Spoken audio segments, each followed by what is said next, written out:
Sebelum menyaksikan video ini, jangan lupa klik tombol subscribe dan tekan tombol lonceng. Selamat menyaksikan.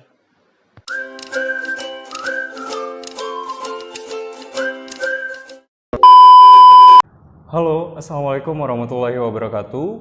Welcome back to my channel. Bagaimana kabarnya teman-teman semua?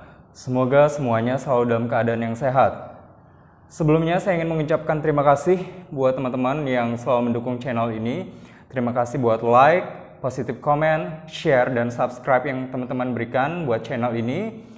Doakan semoga channel ini bisa semakin berkembang dan terus bisa menghadirkan konten-konten yang positif.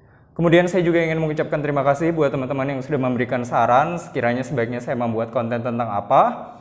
Namun saya juga ingin meminta maaf ketika request dari teman-teman belum bisa saya wujudkan pada saat sekarang.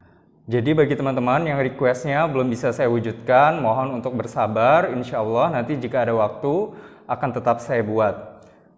Nah, sesuai request terbanyak dari teman-teman, karena kan teman-teman yang kemarin mengikuti tes CPNS untuk formasi tahun 2019, sebentar lagi akan masuk mulai bekerja sebagai seorang CPNS dan nantinya akan melaksanakan Latsar CPNS. Jadi pada video kali ini saya akan membahas terkait Latsar CPNS dan bagaimana tips dari saya pribadi untuk bisa menjadi peringkat 1 pada Latsar CPNS.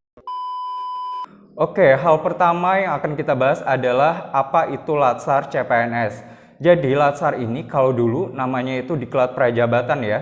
Tapi kalau sekarang itu namanya Latsar CPNS atau Pelatihan Dasar CPNS. Jadi Latsar CPNS ini adalah sebuah pelatihan bagi seorang calon pegawai negeri sipil sebagai persyaratan untuk pengangkatan menjadi PNS. Jadi syarat untuk pengangkatan PNS itu ada dua ya teman-teman. Yang pertama adalah telah mengikuti dan telah lulus Latsar CPNS. Dan yang kedua adalah sehat jasmani dan rohani. Lalu apakah teman-teman nanti bisa gagal atau tidak lulus pada Latsar CPNS ini? Jawabannya adalah ya. Jadi nanti di Latsar CPNS itu nanti ada predikatnya ya. Jadi ada 5 predikat dari tidak memuaskan, kurang memuaskan, cukup memuaskan, memuaskan, dan juga sangat memuaskan. Dan itu ada range nilainya ya. Kalau sangat memuaskan itu nanti range nilainya adalah 90,01 sampai 100.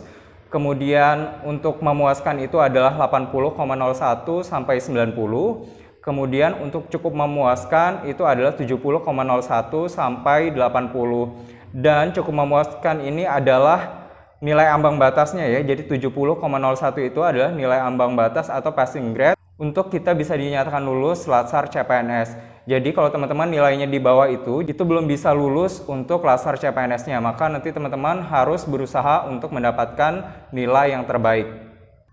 Kemudian kapan sih biasanya pelaksanaan Latsar CPNS ini? Jadi pelaksanaan Latsarnya itu adalah selama rentang 2 tahun. Karena masa percobaan kita sebagai CPNS itu nanti pengangkatan menjadi PNS-nya paling cepat itu adalah 1 tahun. Kemudian paling lama adalah 2 tahun.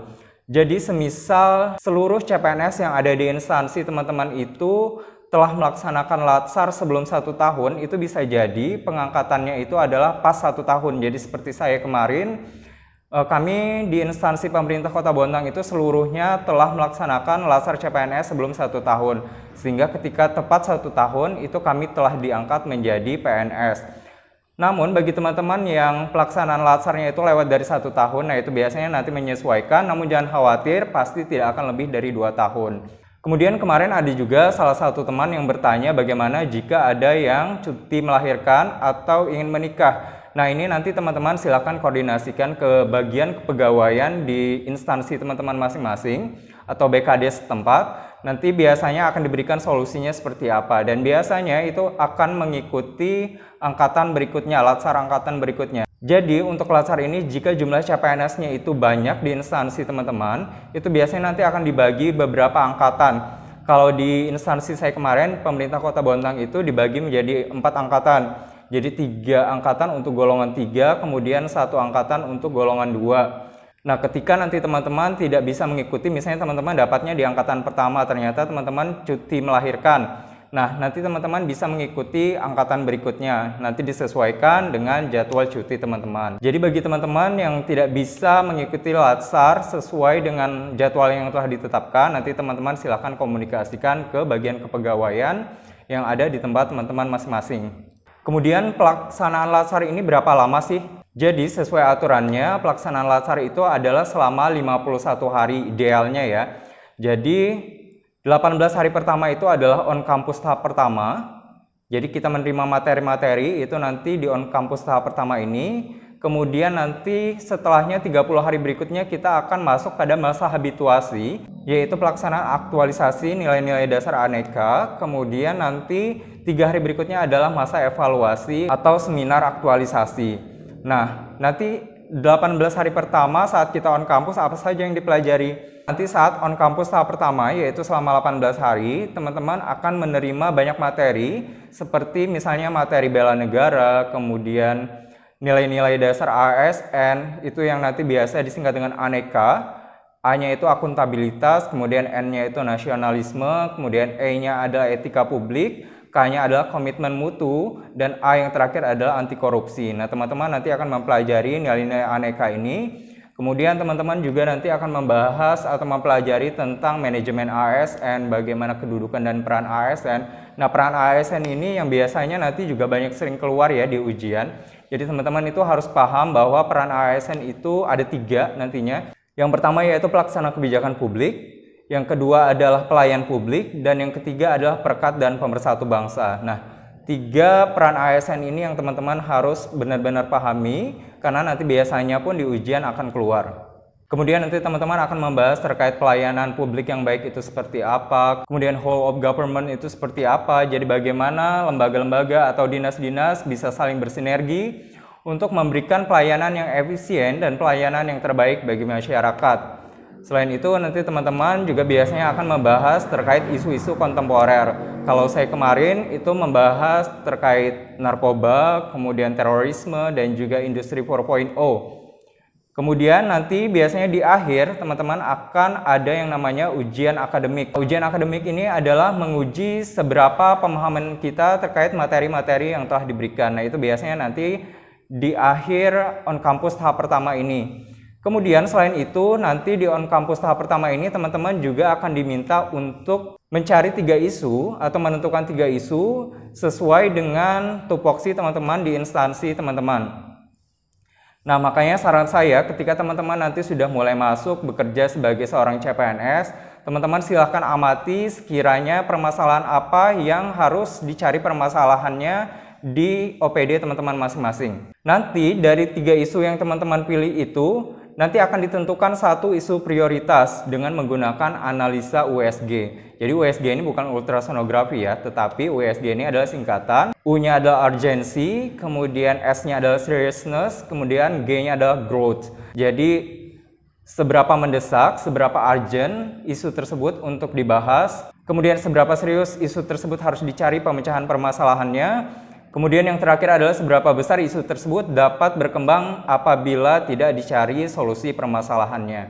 Nah, nanti teman-teman biasanya ada skala prioritasnya, kemudian nanti teman-teman menentukan akhirnya mendapatkan 1 isu yang paling penting atau prioritas dari teman-teman. Namun teman-teman jangan khawatir, nanti biasanya dari lembaga penyelenggara latsarnya itu menyediakan coach. Jadi teman-teman nanti ada coach. Coach itu adalah pembimbing teman-teman pada saat latsar nanti untuk membuat rancangan aktualisasi dari teman-teman. Kemudian nanti juga ada mentor. Mentor itu adalah pimpinan di OPD teman-teman masing-masing nantinya. Biasanya itu nanti untuk membimbing teman-teman pada masa habituasi. Kemudian nanti juga ada penguji. Nanti di akhir on campus tahap 1, teman-teman selain tadi ada ujian akademik, teman-teman juga akan ada seminar rancangan aktualisasi. Jadi semacam kalau kita pada saat kuliah itu seminar proposal ya. Jadi rancangan aktualisasinya apa dari teman-teman nanti akan dipresentasikan di akhir on campus tahap pertama ini sebelum teman-teman masuk ke masa habituasi. Jadi nanti setelah teman-teman melaksanakan seminar rancangan aktualisasi, kemudian teman-teman masuk ke masa habituasi selama 30 hari, itu teman-teman di OPD teman-teman masing-masing melaksanakan rancangan yang telah teman-teman rencanakan, yang mana nanti teman-teman harus bisa mengaitkan setiap kegiatan dan tahapan-tahapan kegiatan yang teman-teman buat itu dengan nilai-nilai dasar aneka. Setelah selesai 30 hari, maka nanti teman-teman akan kembali ke lembaga penyelenggara latsar tersebut untuk melakukan presentasi di hadapan coach, mentor, dan juga penguji. Kemudian kegiatan sehari-hari selama latsar itu apa aja sih? Nah, jadi biasanya itu kita akan bangun dari subuh, khususnya bagi yang muslim itu melaksanakan sholat subuh. Kemudian biasanya akan dilanjut dengan senam pagi, selanjutnya kita bersih-bersih, kemudian sarapan, kemudian apel pagi sebelum masuk kelas, kemudian nanti kita masuk kelas, biasanya nanti ada coffee break, kemudian nanti makan siang, kemudian coffee break lagi, kemudian nanti makan malam. Selanjutnya nanti bersih-bersih kembali, kemudian setelah itu saat malam jika memang masih ada tugas yang belum selesai, nanti teman-teman bisa menggunakan waktu tersebut untuk menyelesaikan tugas-tugas yang belum diselesaikan. Namun jika teman-teman tidak memiliki tugas, teman-teman bisa menggunakannya untuk istirahat. Namun sebelum tidur itu biasanya nanti ada apel malam lagi. Kalau menurut saya pribadi sih tidak ada sesuatu yang membuat kita tertekan ya pada saat pelaksanaan latsar ini, jadi sangat-sangat menikmati sih kalau saya, jadi tidak ada pressure yang berarti pada saat pelaksanaan latsar tersebut. Jadi teman-teman jangan khawatir, justru pada saat latsar itu sangat-sangat seru kalau menurut saya. Bahkan ada beberapa kegiatan yang menurut saya justru sangat menyenangkan, seperti biasanya kita di luar tuh ada juga latihan taekwondo, kemudian kita ada jurit malam juga, itu seru ya kalau menurut saya. Walaupun bagi sebagian orang tuh kayak menakutkan, tapi bagi saya sih seru. Jadi intinya teman-teman tuh silakan menikmati saja, jadi tidak perlu khawatir ya. Jadi tidak perlu khawatir yang berlebihan, dinikmati saja semuanya, dijalani dengan baik, insya Allah nanti teman-teman juga akan mendapatkan hasil yang terbaik. Oke, jadi itu sedikit gambaran tentang apa itu latsar. Kemudian bagaimana tips dari saya pribadi untuk bisa mendapat peringkat 1 latsar CPNS. Jadi kalau boleh bercerita sedikit, sebenarnya awalnya saya itu tidak tahu kalau di latsar itu bakal ada yang namanya peringkat 1 atau predikat-predikat, itu saya benar-benar nggak tahu. Kemudian materi-materi apa saja yang akan disampaikan atau diberikan itu saya juga benar-benar nggak tahu ya. Kalau sekarang kan teman-teman menyaksikan video ini, kemudian teman-teman sudah tahu gitu apa-apa saja materi yang akan dibahas. Jadi teman-teman bisa mempelajarinya dari sekarang pun sudah bisa. Kemudian bagaimana tips dari saya pribadi ini nanti teman-teman juga bisa terapkan dan semoga nanti benar-benar bermanfaat buat teman-teman ya. Nah, karena saya tidak tahu itu, jadi saya benar-benar menjalankannya dengan apa adanya saja. Jadi let it flow aja, nggak ada sesuatu yang saya rencanakan harus begini-begini, tidak ada. Jadi benar-benar mengalir saja, dan saya juga sebenarnya kemarin tidak nyangka kalau bakal bisa peringkat 1. Nah, sekarang saya akan berbagi kepada teman-teman dari sudut pandang saya bagaimana tips untuk mendapat peringkat 1 di latsar CPNS. Tips yang pertama adalah teman-teman harus bersiap atau mempersiapkan diri untuk menjadi gelas yang kosong.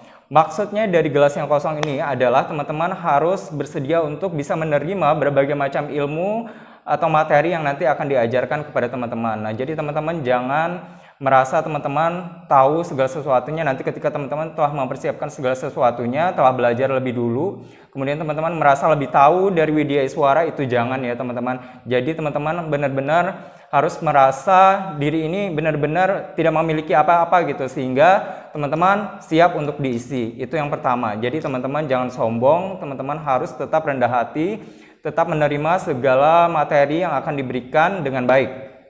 Kemudian tips kedua dari saya adalah silakan teman-teman be active, creative, and innovative.